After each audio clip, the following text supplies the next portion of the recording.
Hey everyone, just before we begin, this video is a re-edited upload of a reaction from our previous and now deleted channel, so please check that you subscribe to this new channel here, enjoy the review, and we look forward to seeing you in some new material coming very soon.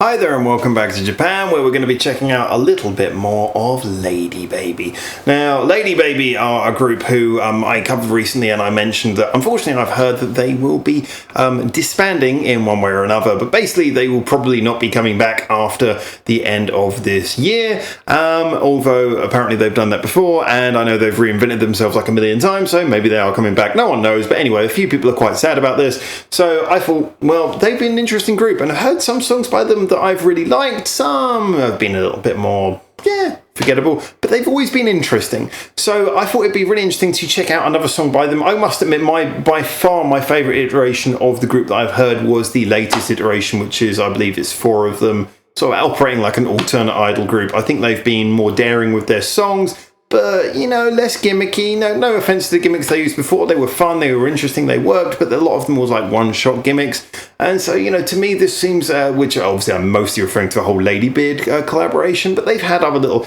gimmicky moments along the way. And, you know, I don't regard gimmicks as an inherently bad thing, but it's a hard thing to maintain. And I do think this latest iteration really demonstrated them showing a lot of staying power. So anyway, this is the song Riot Anthem, which comes at nearly 5 minutes, which, considering it sounds like a punk song name, is very shocking. How are they going to give me a 5-minute Riot Anthem? Let's find out. So this is LADYBABY Riot Anthem. We'll talk more afterwards.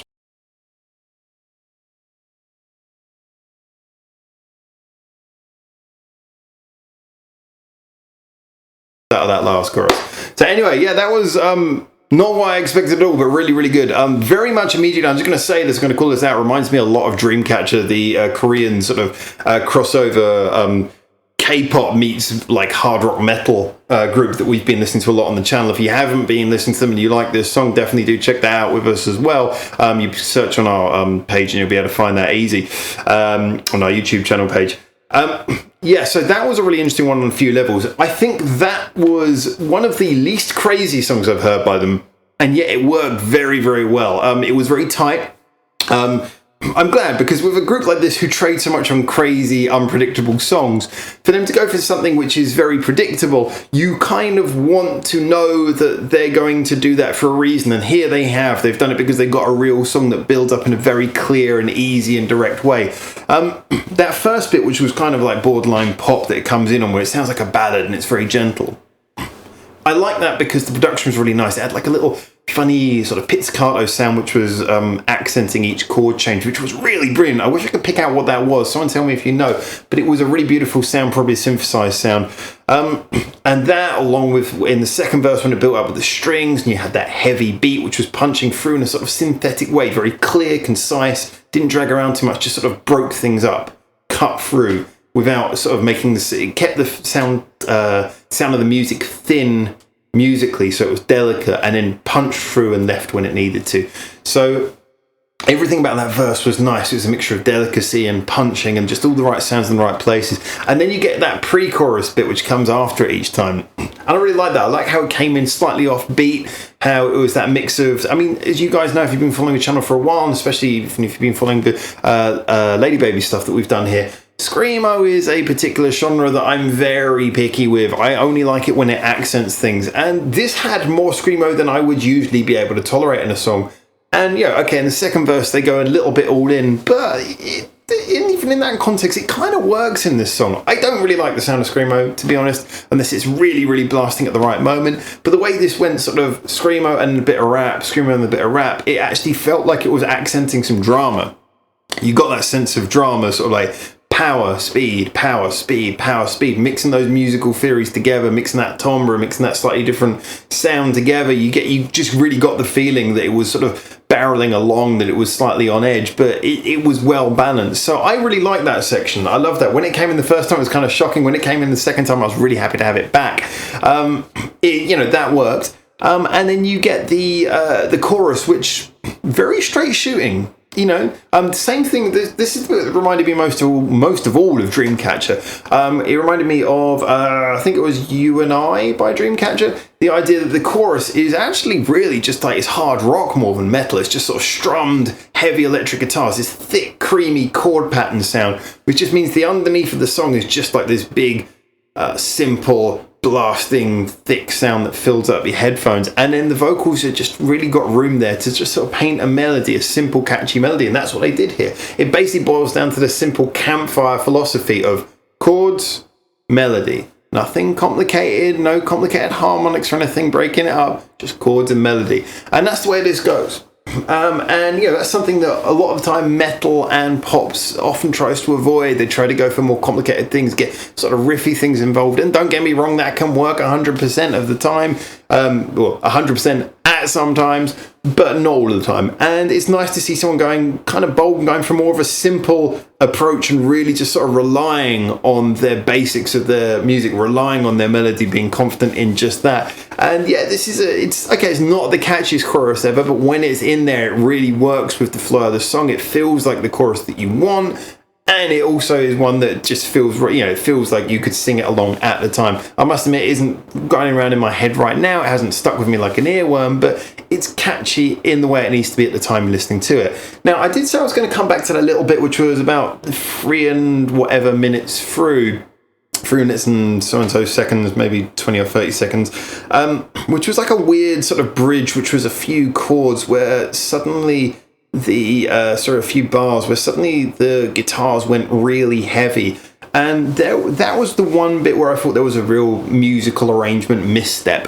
The thing that I've been working with that string section all the way through is it had been sort of swelling and building up, so it had been very light, long notes, and then you had that second verse and there was the long notes but building up and swelling and sort of building you into the chorus, and the feeling that the strings have been a very sorry, I keep on moving my seating position. The strings have been a very slow building process.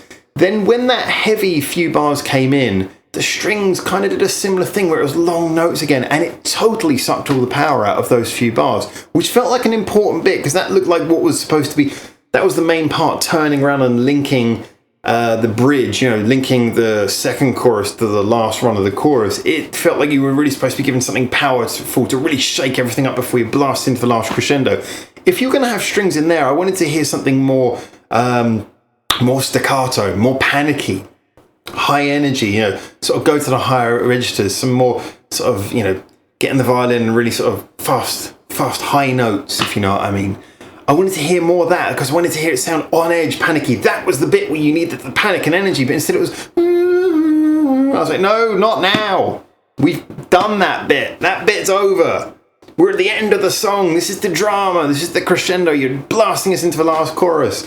So I felt that those few bars did really risk destroying the momentum, and yet the setup was so clear for something really dramatic and awesome to happen there. The guitar was doing it, and the strings, which had been so great up until that point, seemed to totally lose the plot. But yeah, that's just my opinion. I do think that could have been handled much better, and that is only a very short section of the song, but it really did stand out to me. Like only, like say, 4 or 8 bars, depending on how you count them. But it really stood out to me.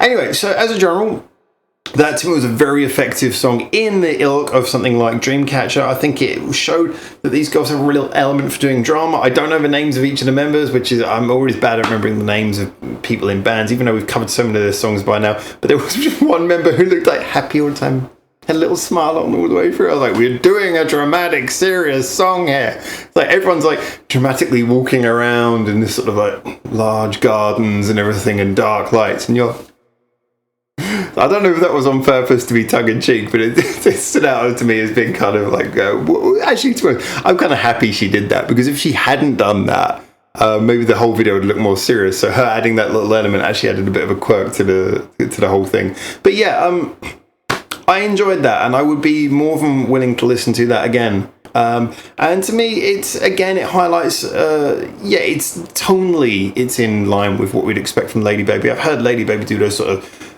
serious, angry songs to a degree before. Well, not angry, but serious, dramatic songs before. But this was delivered in a very different way. This was done as a very sort of straight shooting, theatrical hard rock, metal, pop fusion of sounds, but in a very straight shooting way. The arrangement was very easy and direct, and it stole its ideas carefully from lots of common tropes and ended up creating something which I thought was quite unique.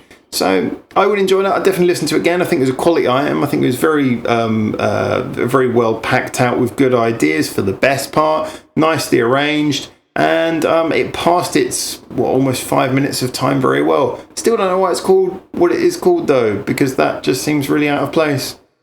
But anyway, as always, I can give my musical opinions, but you guys probably know more about the artist than me, so get in there and tell me what you think. Tell me things that I might have misunderstood about the group, things that I might not understand about the song, maybe the lyrics, maybe the meaning.